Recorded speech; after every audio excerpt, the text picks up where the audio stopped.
Hello again and welcome back to my channel. Happy New Year again to all of you out there. I hope your New Year is going beautifully so far.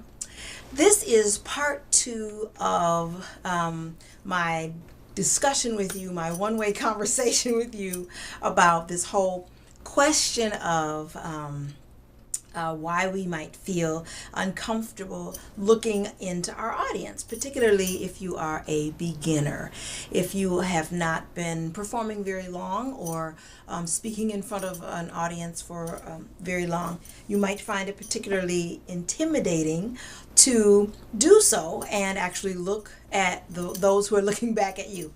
So, this is part two. Part one was the video I did just before this one, the previous one. So be sure and look at that as well.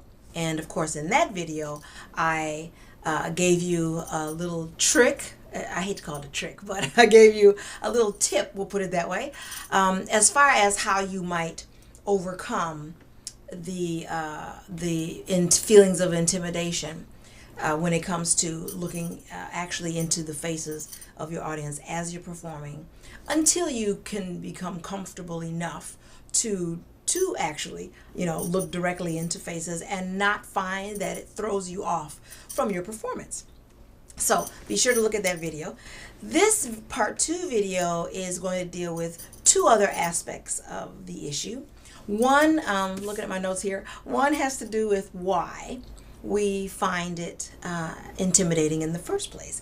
So there are a few reasons, and everyone's different. So these are just a few. There can be other reasons as well, but some of the most typical reasons for I'm saying beginners, but even if you're not a beginner, if you've been performing for a little while, you can still sometimes find it difficult, depending on the performance itself, depending on the audience and who you're performing for.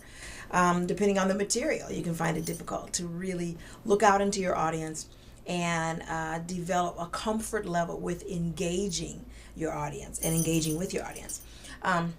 So we'll first deal with why that may be. So of course I'm a psychologist. So I'm going to deal with, of course we have to deal with the mentality, right? The psychology of it all. So why? First and foremost, I would hope that you feel good about your material, that you feel good about your poetry, that you feel good about what you're going to be speaking about, that you feel good about your song or songs that you're performing. I think that's a very good first place to start before you even get into the aspects of dealing with your audience in terms of looking at them directly. And the reason I say that is because, of course, if you don't feel good about the work, then it's going to be harder for you to expect them to feel good about your work that you're presenting to them.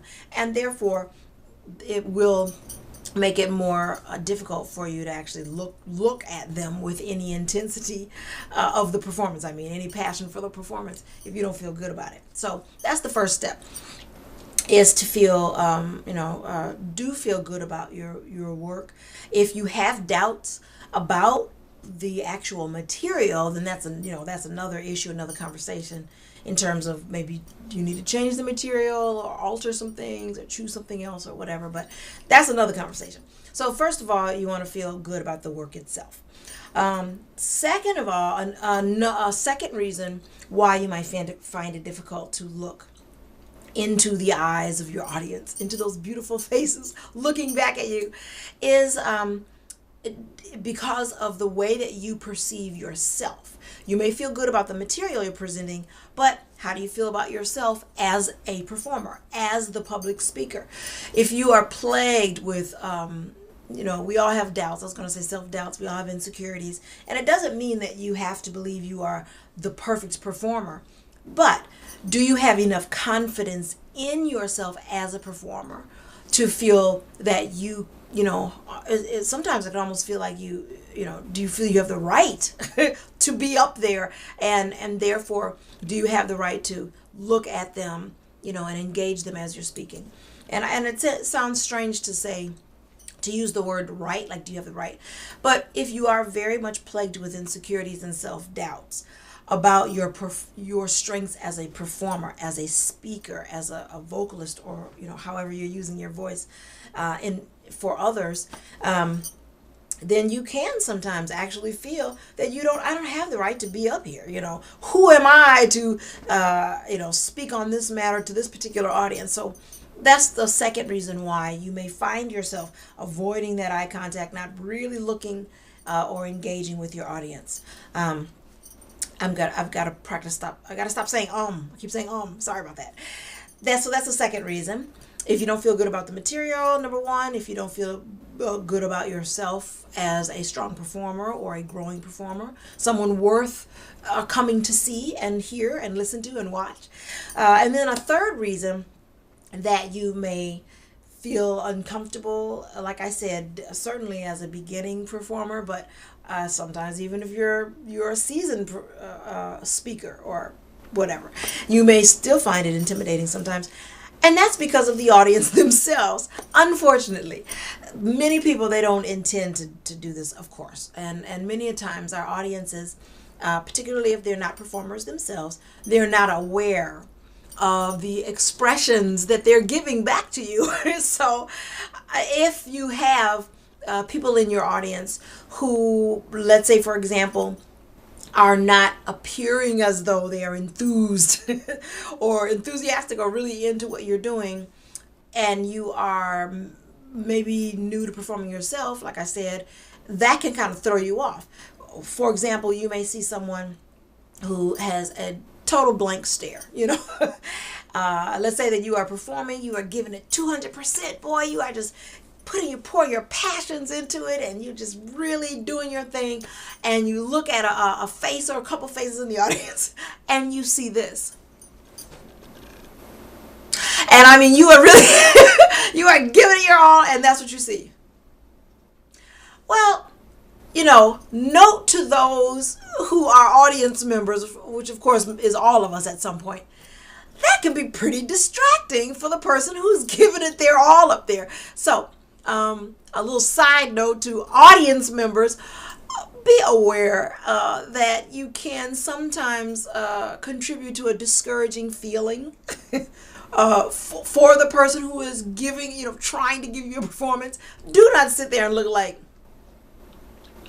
it can be distracting for those of us who are performing. So that can be definitely, it can throw you off your game. It can disrupt what you're trying to do if you are not expecting to see that, and you're looking out and you see such a face. We've all experienced it at some point.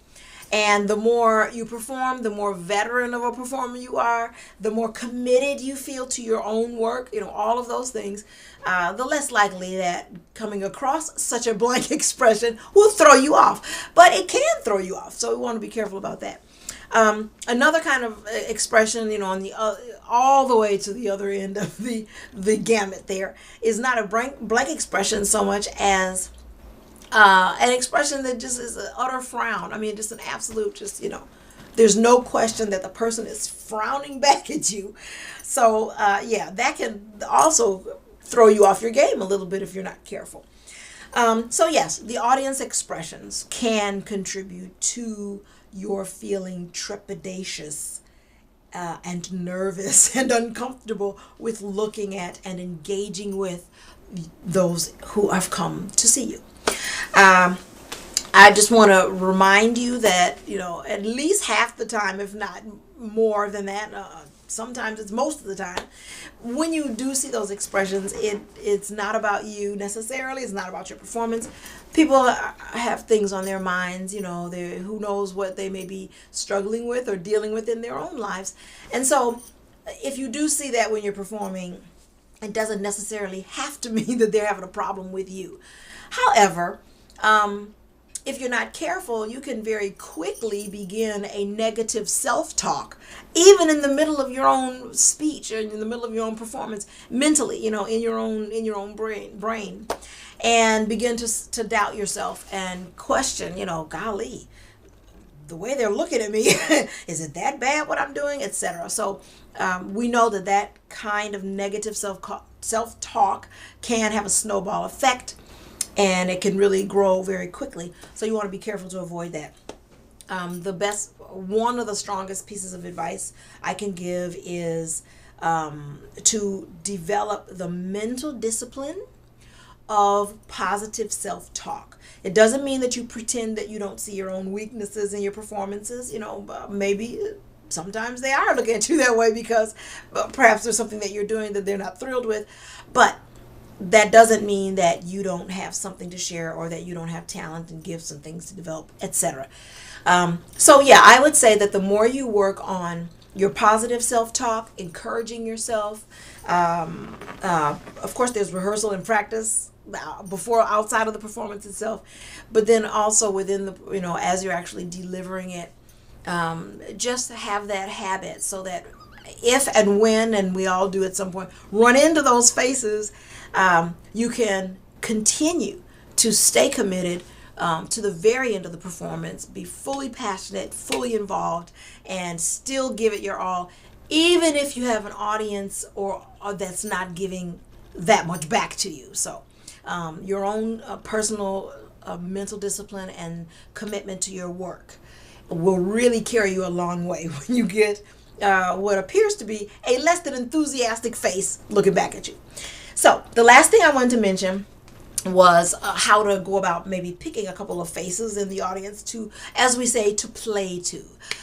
If you've been performing for a while, and of course, the more you do it, the more comfortable you will become, so that you over time will more likely look actually at different people in the audience, etc., as you perform, as you speak, which we want to do. You want to do that. You don't want to make the mistake of getting stuck looking at just one face or a couple of faces. But certainly, if you're going to begin, if you don't already, making sure that you do look at your audience more when you perform, you certainly want to pick one or two warm and welcoming faces. So try to pick one or two people who look like they're really enjoying what you're saying. They're giving you good facial expression, giving, as the modeling industry says, giving good face, back at you. And someone that you feel is giving you a very positive vibe back, that they're into what you're doing. So you want to try to find one or two of those faces, in the crowd, and begin by, you don't want to ignore everyone else. Of course not. You still want to feel that you're playing to your full audience. But sometimes those are the people that you go back to for feedback again and again. And I don't mean verbal feedback per se, could be, but just, again, that positive vibe. And then, like I mentioned before, even in doing so, don't get stuck and only play to those two people or three people. You still want to include. And what I find oftentimes is that it builds. If you already don't have a room full of those beautiful, wonderful expressions looking back at you, which oftentimes we do get, but if you only have one or two, the more that you give, and the more that you work on, that eye contact, and you stay positive, even as you're getting the blank stare or the frown, you'll find that you'll get more of those in the audience. So I hope that was helpful to you. Like I said, especially if you're a beginner and you're working on your confidence as you perform, but then also it's a reminder for the more seasoned performers also. Alrighty then, have a blessed rest of the day, and be careful out there. I am in Metro Detroit, so it's been very snowy and cold. I love the snow. The super duper extra cold, though, I could do without, and it's about to get even colder in the next few days. So be safe out there wherever you may be, and take care of yourself, and I'll be coming back at you with the next video. Bye-bye.